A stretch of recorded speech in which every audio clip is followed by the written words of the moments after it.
선생님 안녕하십니까. 대구시 김일봉내과의원 김일봉입니다. 메디슨 울트라사운드 케이스 스타디 6번째 시간이 되겠습니다. 예. 오늘은 강의 앞서 제가 만든 초음파 핸즈온 개인교습 DVD를 안내해 드리겠습니다. 초음파 검사를 처음 배우시는 분이 가장 어려운 것은 이 초음파 스캔법입니다. 초음파는 정확한 올바른 스캔법을 해야만이 정확한 진단을 얻어낼 수가 있습니다. 다른 검사는 이 기사가 전부 다 검사를 해가 결과를 판독하지만 이 초음파 검사는 의사가 직접 스캔하면서 영상을 만들어가면서 진단을 하게 됩니다. 그래서 초음파를 처음 배우시는 분들은 오해하시는 것이 책에 나오는 아주 잘된 사진은 스캔을 초음파 기계만 갖다 대면 그대로 나오는 거로 오해하고 있습니다. 그러나 막상 초음파 기계 가지고 환자의 피에 갖다 대면 책에 나온 그런 멋있는 사진이 절대로 나오지 않습니다. 그 사진을 하나 만들기 위해서 많은 경험과 지식이 필요합니다. 그래서 초음파 검사 하시는 분들은 올바른 스캔을 배워야만이 앞으로 계속 초음파를 잘할 수가 있습니다. 초음파 스캔의 개인교습 DVD는 제가 이 환자의 몸에다 직접 매직펜으로 장기를 그림을 그리고 이 손의 모습이라든지 이런 스캔 각도에서 어떤 영상이 나오느냐를 아주 자세하게 설명해 하는 DVD입니다. 이 DVD는 총 7장이 되고 12파트로 구성되었습니다. 주문은 대구 김일봉내과의원 053-743-2089로 해주시면 택배로 보내드리겠습니다. 그러면 강의를 시작하겠습니다. 오늘은 6번째 정리입니다. 우측 간엽에 발생한 결절형 간세포암입니다. 이 환자는 50세 여자분에서 3개월 전부터 상복부, 둔통, 소화불량이 있었고 그 다음 2개월 전부터 피로감, 체중 감소가 있었습니다. 그리고 내원 전에 한 달 전에 이제 내과의원을 가서 만성위염 진단받고 약을 먹었으나 좋아지지 않아가 저희 병원에 왔습니다. 가족력을 보니까 부친이 강경변증 리버시로시스로 사망했고 그리고 남동생 이 B형 간염 보유자에서 간염 환자였습니다. 근데 이 환자는 간질환의 치료를 받은 적 없고 검사를 받은 적도 없었습니다. 옛날 증례니까 그렇겠죠. 초음파상에서는 간 종대가 있었고 비장은 촉진 안 되었습니다. 항다리나 이 부종, 복수 등 이런 소견은 보이지 않았습니다. 혈액 검사에서 보니까 GOT가 60, GPT가 58이고 조금 올라가 있고 토탈 비리루빈 정상입니다. HBS 안티젠이 파지티브고 알파 페토 프로테인이 18,500으로 굉장히 증가되었습니다. 그래서 이 환자는 B형 간염에 의한 HCC를 가장 먼저 의심해야 됩니다. 자, 여기는 서브코스탈 스캔이죠. 서브코스탈 스캔에서 이 지비가 보입니다. 지비 안에 멀티플한 지비 폴립이 보이고 있습니다. 간실질은 좀 거칠게 보입니다. 그래서 만성 간염 내지 어리 리버시로시스를 의심할 수 있는 소견입니다. 초음파 빔의 각도를 약간 조절했더니 이렇게 간에 우측 간에 큰 종괴가 보입니다. 우측 간엽하고 좌측 간하고도 연속된 큰 종괴가 보이죠. 여기 이제 포탈베인이고 포탈베인이죠. 포탈베인입니다. 그래서 이 종괴를 자세히 보니까 간 위협이죠. 간 위협에 여기 아마 미들 헤파틱 베인 같습니다. 간 위협의 경계가 종괴 경계는 이렇게 변연 저해 코드를 동반하는 큰 결절 8 곱하기 10cm 정도의 큰 종괴가 보이죠. 그리고 종괴 내부는 이런 고에코 부분, 저에코 부분이 혼재가 되어 있습니다. 고에코 부분, 저에코 부분 혼재된 휴지한 메스가 보입니다. 그리고 이 종괴 내부는 믹스드 에코 패턴이죠. 이런 걸 갖다가 이제 고에코 부분, 저에코 부분, 에코제니까 틀리는 결절들이 섞여 있는 거, 믹스드 에코 패턴 또는 뭐 노즐 인 노즐, 모자이크 패턴 여러 가지 말을 씁니다. 어쨌든 이 종계의 그런 변연에 저해코되어 있다 하는 것이 중요한 소견이 됩니다. 그래서 종계에서 우측 간정맥이 압박됐고 그리고 종계 내부에도 일부 혈류 신호가 여기에 보이고 있습니다. 이게 이제 우측 간 종계에서 간문맥이 압박을 받고 있고 이 간문맥 내에 이제 칼라 도플라 사이인데 혈류 신호가 있고 혈류 안에 추모 스롬보시스가 있을까 걱정했는데 추모 스롬보시스는 보이지 않고 있습니다. 이 담낭에 보이는 고액코는 담낭 폴립입니다.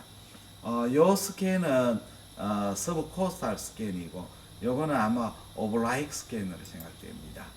스프린을 봤습니다. 스프레노메가리가 있죠. 스프린 커져 있고 이쪽 부분이 스프린 하일룸 쪽입니다. 하일룸 쪽의 혈류 신호는 증가되어 있지 않고 정상 혈류 신호가 보이고 비정맥 확장은 보입니다만은 코라테랄 베슬은 관찰되지 않고 있습니다. 그리고 우측 신장 장축 사이인데 우측 신장은 정상이고 좌측 신장 장축상도 정상입니다. 판크레아스를 봤습니다. 요거는 심화부 횡단상입니다. abdominal aorta 이쪽은 스프레닉 베인 SMV 같습니다. 요거는 인피리어 베나 카바 레프트 레날 베인. 요 판크레아스 헤더 부분 넥 운시네이터 바디 테일이 됩니다. 판크레아스 횡단상 장축 사이 심화부 횡단상이죠. 요거는 심화부 종단상이 되겠습니다. abdominal aorta SME 셀리악 엑시스고 여기 판크레아스의 바디가 됩니다. 바디 되겠습니다. 그래서 심화부 종단상에서도 판크레아스는 이상 없고 리트로페리토네알 에리아 림프노드 종대도 보이지 않고 있습니다. 그래서 이 환자는 이제 복부 CT를 검사를 했습니다. 복부 CT에서는 우측 간엽에 그 하이포 에코의 림을 가지는 9.2 곱하기 8.0 cm 솔리드 매스가 있었습니다. 그리고 조형 CT에서는 인터널 네크로시스가 있고 림 경계부 종계의 변형 부분은 웰 인핸스 됐고 그 다음에 IVC는 매스 때문에 디스플레이트스가 보이고 그 페니가 보이고 포탈 베인 스롬보시스나 IVC의 스롬보시는 관찰이 안 되었습니다. 그래서 다수의 확장된 간내당간도 관찰이 되었습니다. 그래서 이제 진단은 라이트 리버의 HCC고 시로시스, 어리 시로시스죠. 그리고 GB의 멀티플 폴립이 발견되었습니다. 그래서 이 환자는 HCC로 진단됐고 경북대학병원에서 TA를 시행했는 정례가 되었습니다. 그러면 한번 지금까지 이야기 드렸던 소개했던 HCC 결절형 노졸라 타입 HCC에 대해서 다시 한번 서머라이즈 해보겠습니다. 서머라이즈. HCC는 이 에겔스 크라이테리아가 지금도 많이 사용하고 있습니다. HCC 분류. HCC 분류는 첫째는 결절형 노졸라 타입이죠. 결절형이 있고 그 다음에 괴상형, 괴상하다는 게 아니고 덩어리 괴자입니다. 노졸라 타입, 요거는 매시브 타입이죠. 매시브 타입, 그 다음에 디퓨저 타입, 미만형으로 나누고 있습니다. 디퓨저 타입. 그러면 이제 결절형의 학선, 종괴가 조그만한 결절에서 이렇게 결절로 되는 거죠. 쉽게 말하자면 팽창형 발육을 하는 겁니다. 팽창형. 그렇게 종괴가 튜머가 자라는 방법은 이 점점 볼륨이 이제 커지는 이런 팽창이 있죠. 그 다음에 괴상형, 매시브 타입이죠. 이 두 가지 종양은 침윤행으로 발현돼요. 인필트레이티브 타입이죠. infiltrate, 침윤한다는 뜻이죠. 예, 종괴가 자는 춤을. 그래서 다음 시간에 또 개상형을 설명을 드리겠습니다만, 이 개상형의 HCC는 주위 조직을 침윤에 들어가 가지고 한 로브나 한 세그멘트를 침범하게 됩니다. 이렇게 되니까 종괴가 어떤 종괴의 경계는 불분명합니다. 종괴의 경계 불분명. 그리고 한 로브나 한 세그멘트를 점유하는 경향이 있습니다. 그 다음에 이 디퓨저 타입, 이 타입은 전체 종양이 발생해서 종양이 여기에서 오리진했다면 이것은 이제 포탈 베인이나 이런 걸 따라 가지고 전 리버로 전 하르브로 디퓨저하게 퍼지게 됩니다. 이렇게 퍼지죠. 스몰 노즐, 아주 작은 노즐, 또 그 노즐에서 주위를 침윤하는 거죠. 그래서 전 리버에 쫙 깔리게 됩니다. 그렇게 되면 초음파상에서 아주 좀 호소한 에코를 보이죠. 경우에 따라서 작은 결절이 보일 수도 있습니다. 전체적으로 호소한 에코, 간실질 에코가 보이고 자세히 보면 스몰 노즐이 보일 수도 있습니다. 그래서 마치 이걸 리버 시로시스처럼 보일 수가 있습니다. 그게 놓칠 수가 있죠. 이거는 그 경계가 불분명한 결절이니까 이것도 잘못하면 패티 리버라든지 또는 CLD 크로닉 리버 디지즈 이런 거로 오인할 수가 있습니다. 나중에 또 말씀을 드리겠습니다만 개상행이나 미미한 행의 HCC를 관찰할 때는 반드시 이 포탈 베인을 잘 봐야 됩니다. 포탈 베인 스롬보시스가 있는지를 잘 확인해야 됩니다. 요거는 다음 시간에 또 한번 설명을 드리겠습니다. 우선 오늘의 첫 번째 시간이니까 결절형 HCC에 대해서 설명을 드리고자 합니다. 결절형 HCC는 지난번에 한번 HCC 갈 때 초음파의 특징은 이렇게 결절이 있죠. 결절이 있고 팽창형이 있기 때문에 결절의 주위에 캡슐이 있습니다. 캡슐이 생기죠. 이 캡슐은 주위 조직을 컴프레션 해가 생기죠. 캡슐은 생기니까 저에코로 보이는 경우가 많습니다. 이것은 주위 조직을 컴프레션 해가지고 슈도 캡슐이 생길 수도 있고 또 파이브로 티슈가 생기는 수도 있고 또는 주위 조직의 리버의 파렌킴이 아주 컴프레션 압축이 될 수도 있고 또 그게 또 HCC가 침윤할 수도 있고 이런 식으로 생깁니다. 그 다음에는 결절을 자세히 보시면 이렇게 septum을 보이는 수도 있습니다. septum이 보일 수도 있고 내부의 에코제니시티가 아주 이제 다양한 에코로 보입니다. 이걸 모자이크 패턴이라고 합니다. 모자이크 패턴, 노즐인 노즐. 근데 모번 증례는 이보다 더 크죠.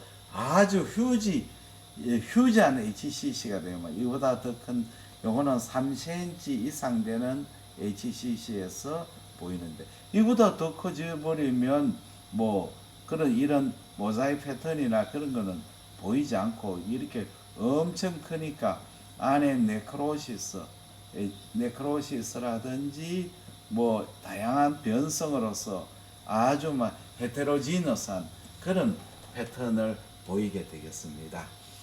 자, 그러면 이제 결절형 HCC는 비교적 이제 매시브 타입이나 디퓨즈 타입보다는 초음파 검사에서 디텍트 하기가 좀 나은 편입니다. 그러면 HCC의 발생 헤파토칼시노제네시스에 대해서 말씀을 드리겠습니다. 처음에 이제 LC에서 리제네이팅 노즐이 생기죠. 리제네이팅 노즐이 이렇게 생깁니다. 리제네이팅 노즐은 저에코일 수도 있고 등에코일 수도 있고 고에코일 수도 있습니다. 고에코일 수 있습니다. 요거는 이제 리제네티브 노즐의 안에 있는 성분이 폐 성분이라든지 또는 뭐 여러 가지의 주의 여건에 따라 틀릴 수가 있습니다. 일반적으로 리제네티브 노즐은 1cm 이하가 되죠. 일반 초음파에서는 저에코 결절이 관찰이 좀 용이하죠. 주위에는 팻이 있어 크로닉 리버 디지는 에코가 발행기의 에코가 높아져 있기 때문에 저에코 결절은 조금 디텍션하기가 낫습니다. 그러나 아이소에코 결절이나 고에코 결절은 결절로 인식이 되기가 어렵습니다. 그 다음에 이제 디제네이팅 디스플라스틱 노즐입니다. 이형성 결절 디스플라스틱 노즐이죠. 디스플라스 노즐은 이제 리제네이티브 노즐은 정상 간 헤파토사이트 걸렸지만 디스플라스 노즐은 이거는 이제 말링언트 포텐셜이 있는 노즐이 됩니다. 그것도 두 가지가 나눴습니다. 하이 그레이드하고 로우 그레이드. 로우 그레이드 디스플라스틱 노즐이 있고 하이 그레이드 디스플라스틱. 하이 그레이드는 이제 HCC가 생기기가 쉽죠. 이거는 이제 그 디스플라스틱 노즐은 크기가 1cm에서 2cm 사이. 뭐 베리에이션이 굉장히 많습니다.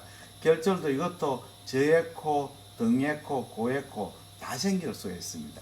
디스플라스틱 노즐의 이제 특징이 하나는 이 디스플라스틱 노즐이 특히 하이 그레이드가 되어버리면 이 결절에 포탈 베인의 블라드 스프라이가 떨어집니다. 포탈 베인. 우리가 리버는 포탈 베인에서 4분의 3, 헤파틱 아트리에서 4분의 1을 받죠. 그런데 포탈 베인의 블라드 스프라이가 떨어지고 헤파틱 아트리의 블라드 스프라이는 똑같죠. 똑같으니까 이 디스플라스틱 노즐은 이스케믹 체인지가 생기죠. 주위 조직에 비해서 혈류를 적게 받게. 그렇게 되면 그 결과 안에 이렇게 이 디스플라스 노즐에 패티 인필트레이션이 됩니다. 헤파토사이트가 그 이스케믹 체인지를 일으키면 이 헤파토사이트에 팻이 어큐뮬레이션 되고 팻이 이제 바깥으로 나가기가 어려워지는 거죠. 팻 익스크리션. 그래서 디스플라스 노즐이 고에코로 보이는 경우는 좀 많습니다. 어쨌든 진단은 리제네토니아 디스플라스 노즐라는 헤모다이나믹으로 우리가 포탈 베인의 블라스프라이가 떨어져 있느냐 이걸 가지고 감별. 그리고 헤파틱 아트리 블라스프라이는 똑같다. 증가되지 않았다. 그 다음에 이제 디스플라스 노즐에서 위더 HCC 포사이가 생기죠. 포사이가 생기면 이 디스플라스 노즐에서 여기에 HCC가 생기게 됩니다. HCC. 여기 HCC가 이제 생기기 시작하고 요거는 DNA죠. 그러면 이것이 이제 점점 더 커지면 이렇게 되어버리죠. 여기는 HCC 부분은 저에코. 그 다음에 주위에 디스플라스 노즐은 고에코로 보이는 수가 있습니다. 이걸 이제 일본 사람들은 우리 책에는 별로 안 하는데 브라이트 루프 사인. 그게 마치 이게 전구 담아 백열등처럼 보인다. 브라이트 루프 사인. 이런 말을 쓰고 있습니다. 어쨌든 이렇게 되고 그 다음에 디스플라스 이 HCC가 이제 점점 커지고 이거는 치안이 있죠. 종대되면 주위 조직을 컴프레션 해가 주위 조직을 압박을 하죠. 압박을 해서 결국은 이렇게 할로를 만들게 됩니다. 이것이 이제 그 결절력 HCC의 헤파토칼시노제네시스가 되겠습니다. 오늘은 첫 번째 시간이기 때문에 HCC 종류, 그 다음에 HCC의 그 결절형 HCC의 발생 이제 하는 단계에 대해서 말씀을 드렸습니다. 제가 이제 김일봉 초음파 Q&A 영상 카카오톡 회원을 모집합니다. 선생님들이 이제 초음파 검사하다가 의문이 나는 거나 궁금한 거 있으면 이렇게 이제 사진을 스마트폰으로 찍어 주십시오. 그래서 카톡 010-4531-2089 보내주시면 요 그 정리에 대해서 제가 문자로 해설을 보내드리겠습니다. 선생님 한 분이 이렇게 사이로이드 결제를 사진을 찍어 저한테 카톡으로 보내주셨습니다. 그러면 대답을 즉각 해드릴 수가 있습니다. 예, 많은 선생님들이 여기에 초음파 Q&A 영상 카카오톡 회원에 가입하셔가 초음파 공부 열심히 하시기를 바랍니다. 대단히 감사합니다. 안녕히 계십시오.